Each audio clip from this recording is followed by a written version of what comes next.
Hey guys, my name is Rich Thal with Empower Fitness and Sports Training. Over the next 5 days, we're going to go over some plyometric progressions and dive a little bit deeper into the understanding of what makes up an effective plyometric.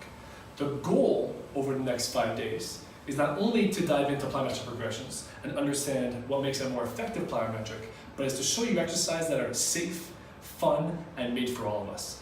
That's what's most important to us here at Empower, and that's what we're going to go over the next 5 days.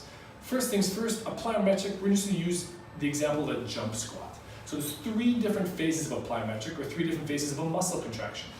3 different phases are, initially there's the eccentric part, which is the down part in a squat, or the down part in a jump squat.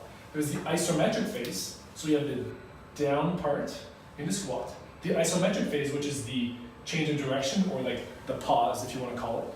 And then there's the concentric, so the up. So we have the eccentric, we have the isometric, and we have the concentric. So where most people go wrong, or most people focus on, is they focus on the concentric portion of the movement, of the lift, of the plyometric, of everything that they do. While this isn't entirely wrong, it's definitely not the area that is most efficient to start off with. I would definitely suggest working on the eccentric and the isometric first, because without the ability to slow down fast, to absorb more forces faster, and change directions or rebound quicker, you have the inability to react to the play, inability to jump off the ground faster. So the difference between 2 athletes that are exactly the same in the weight room, so for example, little Johnny and big Johnny both do 15 push-ups, both do 15 pull-ups, both can squat with 100 pounds on their back for 10 reps, exactly the same. The differentiator out on the ice is going to be their ability to transition through this isometric phase faster. Who can absorb more force slowing down, and who can bang out of here almost like a V, a check mark if you want to take it that way. So we're going to think of, over the next 5 days, we're going to start off with some eccentrically controlled exercises. Then we're going to talk about some isometrically controlled exercises, or drills as plyometrics. And then we're going to incorporate the concentric component. And lastly, on the 5th day, we're going to talk about how to make ourselves as reactive as possible and minimize that isometric time. So minimize that ground contact time and make us more explosive as athletes and have more fun and get more results in the gym outside of these plyometrics so long.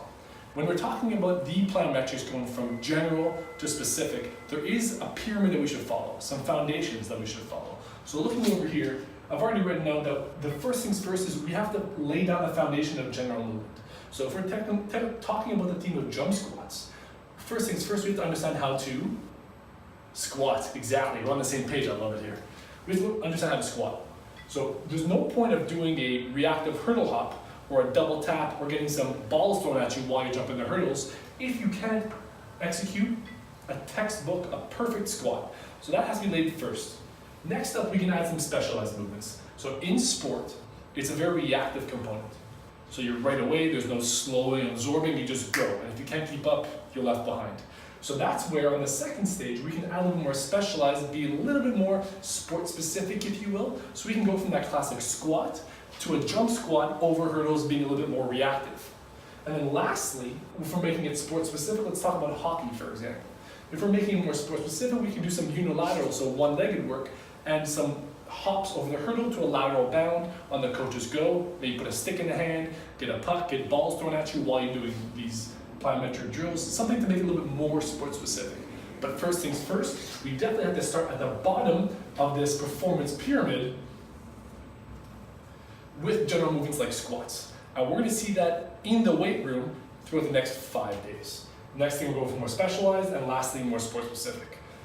I hope you're stoked as I am to go through these movements. I'm really excited to share this with you. I'm going to see you tomorrow and over the next 5 days to show you these drills. If you have any questions, send them my way. I'll be happy to clarify some things. Hopefully, you'll be using this stuff and be upgrading your game very soon. This is Rich Thal, signing off.